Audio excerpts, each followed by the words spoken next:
IBC சபை மக்களுக்கு என்னுடைய உள்ளத்தின் ஆழத்திலிருந்து என் நன்றியையும் என் வணக்கத்தையும் என் வாழ்த்துதலையும் தெரிவித்துக் கொள்கின்றேன். எங்களுடைய ஊழியம் நண்பர்கள் கிராம ஊழியம் என்ற ஊழியத்தை தொடங்கி ஏறக்குறைய 22 ஆண்டுகள் நாங்கள் அந்த ஊழியத்தை செய்து கொண்டு வருகிறோம்.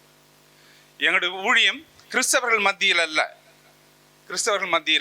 கிறிஸ்துவை பற்றி அறியாத மக்களிடம், கிறிஸ்துவின் அன்பை ருசி பார்க்காத மக்களிடம் எங்களுடைய ஊழியம் நடந்து கொண்டிருக்கின்றது. அவ்விதமாக இந்தியாவிலே, தமிழ்நாட்டில் பக்கத்தில் ஆந்திராவிலே பெரும்பாலும் எங்களுடைய ஊழியங்கள் ஏறக்குறைய 8 ஆலயங்களை அந்த கிராம மக்களுக்கு நாங்கள் கட்டி கொடுத்திருக்கின்றோம். அந்த இடங்களிலே இருக்கிற இந்துக்களை, இஸ்லாமியர்களை கடவுளுடைய அன்பை கூறி அவர்கள் கடவுளை ஏற்றுக்கொண்ட பிறகு தங்களுக்கு ஆலயம் வேண்டும் என்று கேட்ட பிறகு நாங்கள் அவ்விதமாக ஆலயங்களை கட்டி கொடுத்திருக்கின்றோம்.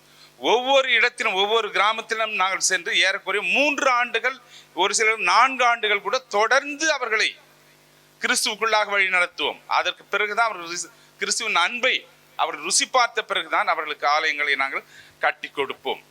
இவ்விதமாக எங்களுடைய ஊழியம் தொடர்ந்து நடந்து கொண்டே இருக்கின்றது. ஏனென்றால் இந்த உலகத்திலே கிறிஸ்துவானவர் எதற்காக வந்தார் என்றால், எதற்காக வந்தார்? அவர் அன்பை பற்றி தெரிந்து கொண்டவர்களுக்காக அல்ல. குருடர்களுக்கு யார் தேவை? ஒரு ஆட் தேவை அவர்கள் வழி நடத்துவதற்கு. அவ்விதமாக கடவுளை பற்றி அறியாத குருட்டாட்டமுள்ள முரட்டாட்டமுள்ள மக்களுக்கு தான் யார் தேவை? ஊழியர்கள் தேவை. ஆகையினால தான் என்னுடைய ஊழியங்கள் அவ்விதமான இடங்களில் நாங்கள் ஊழியங்கள் செய்து கொண்டு வருகின்றோம். எவ்விதமாக யோவான் ஸ்நானகன் வனாந்தரத்தில் கூப்பிடுகளுடைய சத்தமாயிருந்தான், கூப்பிடுகளுடைய சத்தமாயிருந்தான். மல்கியா இறந்த பிறகு ஏறக்குறைய எத்தனை ஆண்டுகளுக்கு பிறகு யோவான் ஸ்நானகன் கடவுளுடைய வார்த்தையை கூறினான்? 400 ஆண்டுகளுக்கு பிறகு. 400 ஆண்டுகள், அந்த 400 ஆண்டுகள் கடவுளுடைய வார்த்தையை, கடவுளுடைய சத்தத்தை, கடவுளுடைய வார்த்தையை கேட்காததினாலே எல்லா மக்களும் தடமாறி வழிமாறி தங்களுடைய விருப்பம் போல தங்களுடைய வாழ்க்கையை நடத்தினார்கள். அவர்கள் யூத சட்ட திட்டங்களுக்கு மட்டும்தான் என்ன பண்ணாங்க? முக்கியத்துவம் கொடுத்தார்கள். ஒரு சட்டம் விதமா, நான் வாரத்தில் இத்தனை நாள் உபவாசம் இருக்கணும், அத்தனை நாள் உபவாசம் இருக்கணும், இத்தனை மணி நேரம் ஜெபிக்க வேண்டும், அத்தனை மணி, இவ்விதமாக சட்ட திட்டங்களுக்கு மட்டும்தான் அவர்கள் கட்டுப்பட்டவர்களாக இருந்தார்களே தவிர அவருடைய சத்தத்தை கேட்கின்ற நிலையில் அவர்கள் இல்லை. ஆகையினால தான் அதிகமான பாவங்கள் பெருகி இருந்தது. கடவுளுடைய வார்த்தையை அவர்கள் கேட்காததினாலே. எந்த ஒரு தீர்க்கதரிசியும் அந்த இடத்திலே இல்லை. மல்கியாவிற்கு பிறகு எந்த ஒரு தீர்க்கதரிசியும் மனிதர்கள் மூலமாக தேவனுடைய வார்த்தையை அவர்கள் கேட்கவில்லை. 400 ஆண்டுகளுக்கு பிறகு யார் பேசினது? யோவான் ஸ்நானகன். அவருடைய வாழ்க்கை, அந்த மக்களுடைய வாழ்க்கையை கண்ட பிறகு, அவருடைய வாழ்க்கை முறையை கண்ட பிறகு, அவருடைய எண்ணங்களை கண்ட பிறகு அவன் என்ன சொல்றான்? விரியன் பாம்பு குட்டிகளே என்று மிகவும் அதிகாரத்தோடு மிகவும் தைரியத்தோடு அவர்களை கூறி. ஏன்னா அவ்விதமான வாழ்க்கை, விரியன் பாம்பு குட்டிகள் எவ்விதமாக விஷத்தன்மை உடையதாக இருந்ததோ, பொல்லாததாக இருந்ததோ, அவ்விதமாக அங்கிருந்த மக்களும் அவ்விதமான வாழ்க்கையை அவர்கள் நடத்தி கொண்டு வந்தார்கள். ஆகையினால் தான் அவர்களை பார்த்தவன் கூறுகின்றான், விரியன் பாம்பு குட்டிகளே என்று அவன் கூறுகின்றான். இந்த 400 ஆண்டு காலத்துல கடவுளுடைய வார்த்தையையும் கடவுளுடைய சத்தத்தையும் மக்கள் கேட்காததினாலே எவ்விதமாக இருந்தார்கள்? அவர்கள் முரட்டாட்டமான வாழ்க்கை, நண்பர்களிடையே பகைமை. நாமும் அவ்விதமாக தான் கடவுளுடைய வார்த்தை, இங்க எதற்காக வந்திருக்கின்றோம்? கடவுளுடைய வார்த்தையை நாம கேட்பதற்காக வந்திருக்கின்றோம். தொடர்ந்து ஒரு வாரமாக நாம என்ன பண்ண, கடவுளுடைய வார்த்தையை நாம கேட்காத நிலையிலே இருக்கும். இது தொடர்ந்து ஒரு 2 வருஷம் 3 வருஷம் தான் எப்படி இருக்கும் நம்முடைய வாழ்க்கை? கடவுளை விட்டு விலகி இருக்கின்ற வாழ்க்கையாக தான் அது மாறிவிடும். கடவுளோடு தொடர்பில்லாத ஒரு வாழ்க்கையாக தான் அது இருக்கும். ஆகையினாலதான் நாம் அவருடைய சத்தத்தை கேட்க வேண்டும் என்று, அவருடைய வார்த்தைகளை கேட்க வேண்டும் என்று நான் ஒவ்வொரு வாரமும் நாம் என்ன பண்றோம்? இந்த ஆலயத்திற்கு வந்து பாஸ்டர்கள் மூலமாக கடவுளுடைய வார்த்தையை நாம கேட்கின்றோம், அதன்படி நடக்க நாம் எத்தனிக்கின்றோம். நாம் அவருடைய சத்தத்தை கேட்காவிடில், அவருடைய சத்தத்தின்படி, அவருடைய வார்த்தையின்படி நடக்கவில்லை என்றால் நம்முடைய வாழ்க்கையில் அந்த நேரங்களில் என்ன ஏற்படும்? துன்பங்களும் கஷ்டங்களும் ஏற்படும். ஏனென்றால் இந்த 400 ஆண்டு காலத்தில் பார்க்கும்போது அந்த மக்கள் கடவுளுடைய வார்த்தையை கேட்கல. அவர்கள் விருப்பம் போல வாழ்ந்தார்கள், அவருடைய எண்ணங்கள் போல வாழ்ந்தார்கள், அவருடைய சிந்தனையை போல வாழ்ந்தார்கள். ஏனென்றால் யாரும் அவர்கள் வழி நடத்துறதுக்கு ஆள் இல்லை. யாரும் கடவுளுடைய வார்த்தையை கடவுளிடம் கேட்டவர்கள் சொல்வதற்கு ஆட்கள் எந்த ஒரு தீர்க்கதரிசியும் இல்லை. ஆகையினால தான் அவருடைய வாழ்க்கைகள் அவ்விதமாக இருந்தது. இவ்விதமாக இருக்கக்கூடாது என்பதற்காகத்தான் நாம் என்ன நாம நம்முடைய வாழ்க்கையில ஒவ்வொரு வாரமும் நம்ம கடவுளுடைய வார்த்தையை கேட்க வேண்டும், அவருடைய சத்தத்தை கேட்க வேண்டும் என்பதற்காக நாம் ஆலயத்திற்கு வருகின்றோம்.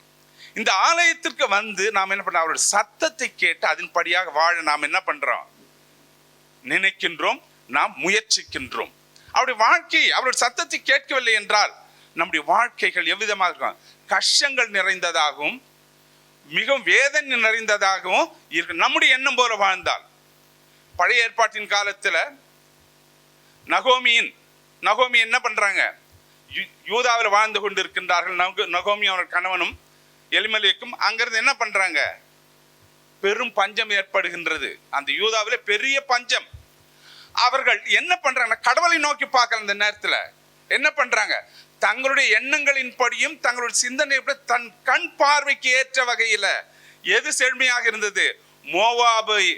அந்த மோவாப் மிகவும் செழுமையானதும் மிகவும் பசுமையானதுமாக மிகவும் வளமையானதுமாக இருந்தது. ஆகையினால் என்ன பண்றாங்க? மோவாபை நோக்கி அவர்கள் செல்லுகின்றார்கள். கடவுளுடைய மக்கள் அங்கில்ல, அவர்கள் அந்நிய புறஜாதி மக்கள், புற தேவனை வணங்குகின்ற மக்கள். இவர்கள் தாங்கள் இருந்த இடத்தை விட்டு தாங்கள் கண்களுக்கு எது பசுமையாக இருந்தாலோ, தன் கண்களுக்கு எது இச்சையை கொடுக்கக்கூடியதாக இருந்ததோ அதை நோக்கி சென்றார்கள். அங்க போன உடனே என்ன பண்ண? முதலாவதாக நகோமியின் கணவன் இறந்து விடுகின்றான். அதற்கு பிறகு 2 மகன்களுக்கும் திருமணம் செய்து வைக்கின்றாள். 2 மகன்களுக்கும் திருமணம் செய்து வைத்த பிறகு என்ன பண்றார்? 2 மகன்களும் கொஞ்ச காலத்துல இறந்து விடுகின்றார்கள். அதற்கு பிறகு என்ன? அப்பொழுதுதான் தன்னுடைய தவறை உணர்கின்றாள். தன்னுடைய தேசத்தை தான் விட்டு வந்ததை உணர்கின்றாள். தன்னுடைய தேவனுடைய நகரத்தை விட்டு வந்ததை உணர்கின்றார். தன் உள்ளத்தில் குத்தப்படுகின்றாள். தன்னுடைய உள்ளத்தில் குத்தப்படுவதனால மறுபடியும் என்ன பண்றார்? தான் வாழ்ந்த தேசம், தன்னுடைய தேவன் இருக்கும் தேசம், தன்னுடைய தேவன் இருக்கும் இடத்தை நோக்கி செல்ல வேண்டும் என்ற எண்ணமும் சிந்தனை அவளுக்கு ஏற்படுகின்றது. ஆகையினால தான் அவள் வரும்பொழுது தன்னுடைய 2வது மருமகள் என்ன பண்றா? வரமாட்டுட்டு நீ இங்கே இருந்தாலும் என்ன கேட்கல, நான் உன்னோட தான் வருகின்றார். வந்ததுனால தன்னுடைய தேசத்தை அடைந்ததுனால அவளுக்கு எந்த ஒரு அந்தஸ்தை கொடுக்கின்றார்? நகோமியின் மருமகளுக்கு எந்த அந்தஸ்தை கொடுக்கின்றார்? ஒரு உலக வரலாற்றில் மிக முக்கியமான ஒரு அந்தஸ்து அவளுக்கு கிடைக்கின்றது. எது? எந்த அந்தஸ்து? ரூத்துக்கு கிறிஸ்துவின் பாரம்பரியத்தை கொண்டு வரக்கூடிய ஒரு வாய்ப்பு அவளுக்கு. யாருக்குமே அந்த வாய்ப்பு இல்லை. கிறிஸ்து எந்த இதுல? ரூத்தினுடைய அந்த பரம்பரை. இவ்விதமான ஒரு பெரிய ஒரு பாக்கியத்தை, பெரிய ஒரு காரியத்தை யார் அவரிடம் நோக்கி வருகின்றார்களோ, யார் அவரை நோக்கி பார்க்கின்றார்களோ அவர்களுக்கு அந்த பாக்கியத்தை கொடுப்பார். அதுல நம்பிக்கை வேணும், அதுல நம்பிக்கை வேணும். அந்த நம்பிக்கை இருந்ததுனால அவளுக்கு உலகம் கொடுக்க கூடாத ஒரு பெரிய பாக்கியத்தை நகோமி ரூத்தின் மூலமாக பெற்றுக்கொண்டாள். யாரா இருந்தாலும் சரி, நாம என்ன பண்றோம்? நம்முடைய கண்களின் இச்சைக்கு எது நம்முடைய கண்களுக்கு செழுமையாகப்படுகின்றதோ, எது நம்முடைய கண் பார்வைக்கு இன்பமாக இருக்கின்றதோ, எது நம்முடைய பார்வைக்கு தேவையாக இருக்கின்றதோ அவைகளுக்கு முக்கியத்துவம் கொடுக்கின்றோமே தவிர கடவுளுடைய வார்த்தைக்கு நாம் என்ன பண்றது? செவி கொடுப்பது கிடையாது. நாம் அவ்விதமான எண்ணங்களும் சிந்தனை உடையவர்களாக இருக்கின்றோம். ஈசாக்கு என்ன பண்றான்? ஆதியாகமம் 12ஆம் அதிகாரத்துல ஈசாக்கு ஆபிரகாமின் காலத்தில் உண்டான பஞ்சம் போல மறுபடியும் ஈசாக்கின் காலத்திலும் பஞ்சம் உண்டாயிற்று. பஞ்சம் உண்டான உடனே அவன் என்ன பண்றான்? அவனுடைய மனைவி எல்லாம் சொல்லி பார்த்தோன்னு எல்லாம் அங்க இருக்க அந்த தேசத்துல எல்லா மக்களும் எகிப்தை நோக்கி செல்லுகின்றார்கள். அது மிகவும் செழுமையாக இருக்கின்றது. இந்த இடத்துல வெறும் காஞ்சு போன சருகு, மரம், செடி எல்லாமே காஞ்சு போயிருது. ஒண்ணுமில்லை. என்ன பண்ணுவாங்க? அங்க இருக்க மக்கள் எல்லாம் புறப்பட்டு போகிறாங்க. புறப்பட்டு போகும்போது இவனுடைய மனைவி என்ன சொல்லியிருப்பா? நீ ஏன் நம்ம போலாம், நீ ஏன் என்ன இங்கே சாவடிக்க போறியா சொல்லியிருக்க மாட்டாளா? கண்டிப்பா சொல்லியிருப்பா. ஆனால் அவன் என்ன பண்றான்? தேவனிடம் கேட்கின்றான், கடவுளிடம் கேட்கின்றான். கடவுள் என்ன சொல்றாரு? நான் சொல்லும் தேசத்திலேயே நீ குடியிரு. நான் எங்க சொல்றேன் அங்க குடியிரு. நீ உன் பார்வைக்கு முக்கியத்துவம் கொடுக்காத, உன்னுடைய பார்வைக்கு ஏற்றதை நீ செய்யாத. நான் சொல்கின்ற வார்த்தைக்கு செவி கொடு. அவன் கடவுள் சொல்கின்ற வார்த்தைக்கு செவி கொடுத்தான். அவன் என்ன பண்ணான்? 100 மடங்கு பலனை பெற்றான். நாமும் நம்முடைய கண்களின் இச்சைகளுக்கல்ல, நம்முடைய கண்களுக்கு அவைகள் மிகவும் பசுமையானதாக இருக்கும், மிகவும் இன்பமானதாக இருக்கும், மிகவும் அழகானதாக இருக்கும்.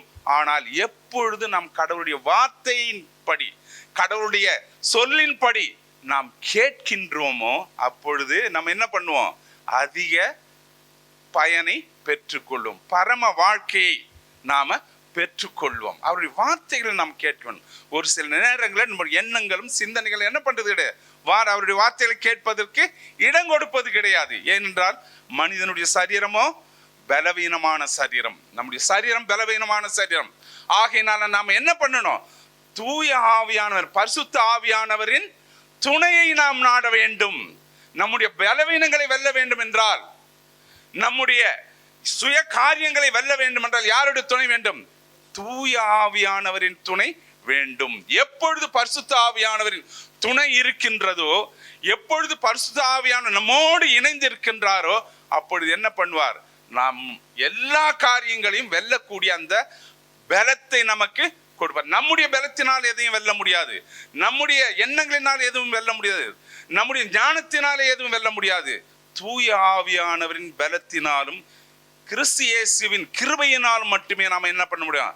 இவ்விதமான காரியங்களை வெல்ல முடியும். இல்லை என்றால் எவ்விதமாக நாம் எப்பொழுதும் என்ன பண்ணோம்? அவரை நோக்கி பார்க்கின்ற மக்களாகவே இருக்க வேண்டும். கீழே இல்லை, உலகத்தை அல்ல, உலகத்தின் காரியங்களை அல்ல. உலகத்தின் காரியங்களை நாம் நோக்கினால் நாம் என்ன பண்ணப்படும்? தள்ளப்பட்டு போகி விடுவோம், பாவத்திலே அழிந்து விடுவோம். தாவீது ராஜா மாடி மேல இருக்கிறான். மாடி மேல நின்று என்ன பண்றான்? அவனுடைய கடமையை தவறினான். ஒரு அரசன் என்றால் எங்க இருக்க வேண்டும்? போருக்கு அனுப்பினான் மக்களை, வீரர்களை. போர் வீரன் முன்பாக அரசன் தான் நிக்கணும், போர் வீரன். ஆனா அவன் என்ன பண்ற? எல்லாரையும் அனுப்பிட்டு மாடி மேல சுத்தின்கிறான். மாடி மேல சுத்தினது மட்டும் இல்ல, எதை நோக்கி பார்க்கிறான்? கீழ் நோக்கி பார்க்கின்றான், கடவுளை அல்ல. கடவுளை நோக்கி அவன் பார்க்கவில்லை. அந்த வெற்றியை காணும் என்பது கடவுளை நோக்கி அவன் என்ன பண்ணல? வேண்டுதல் செய்யவில்லை, அவருடைய துணையை நாடவில்லை. அவன் கீழ் நோக்கி உலகத்தை பார்க்கின்றான். அவன் பாவத்திற்கு அடிமையானான். பாவத்திற்கு அடிமையை 2 பாவங்களை செய்கின்றான். விபச்சாரத்தை செய்கின்றான், கொலை செய்கின்றான். இல்லையா? நாமும் எப்பொழுது கடவுளை நோக்கி பார்க்காமல், அவரை நோக்கி நாம் காணாமல், எப்பொழுது நாம் உலகத்தை நோக்கி பார்க்கின்றோமோ நாம என்ன பண்ணுவோம்? பாவத்தினால மூழ்கி விடுவோம், பாவத்திலே வீழ்ந்து விடுவோம்.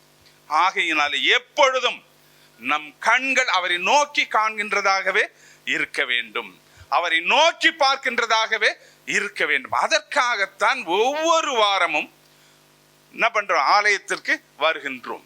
நம் ஆலயத்திற்கு வரும்பொழுது பாஸ்டர்கள் சொல்லும் வார்த்தைகளை நாம கேட்க, எவ்விதமாக அந்த காலங்களிலே கடவுள் மக்கள் மூலமாக அவருடைய கருத்துக்களை, அவருடைய காரியங்களை சொல்லினாரோ, நமக்கு அதே விதமாக தான் இப்பொழுது நம்முடைய பாஸ்டர்கள் மூலம் என்ன பண்றாரு? அவருடைய எண்ணங்களையும் சிந்தனைகளையும் பிரதிபலிக்கின்றார். அவர்கள் வாயில் வரும் வார்த்தைகள் மனிதர்களுடைய வாயிலிருந்து வருகின்ற வார்த்தைகள் அல்ல என்பதை நாம் புரிந்து கொள்ள வேண்டும்.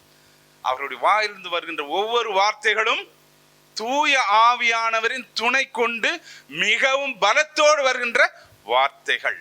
ஆகையினால இவைகளை புரிந்து கொண்டு நாம் எப்பொழுது அவரை நோக்கி பார்க்கின்றோமோ, கண்டிப்பாக கடவுள் நமக்கு ஒரு வெற்றியின் வாழ்க்கையை நமக்கு கொடுப்பார், ஒரு உன்னத வாழ்க்கையை கொடுப்பார், ஒரு விடுதலையின் வாழ்க்கையை நமக்கு கொடுப்பார், பாவத்திலிருந்து விடுவிக்கின்ற வாழ்க்கையை நமக்கு கொடுப்பார். இவ்விதமான வாழ்க்கையை, இவ்விதமான காரியத்தை இந்த ஆலயத்தில் இருக்கும் ஒவ்வொருவருக்கும் கடவுள் கொடுக்க அவர் தானே கிருபை செய்வாராக. ஆமென், ஆமென். கைகளை தட்டி கர்த்தர் நாமத்தை மகிமைப்படுத்துவோம்.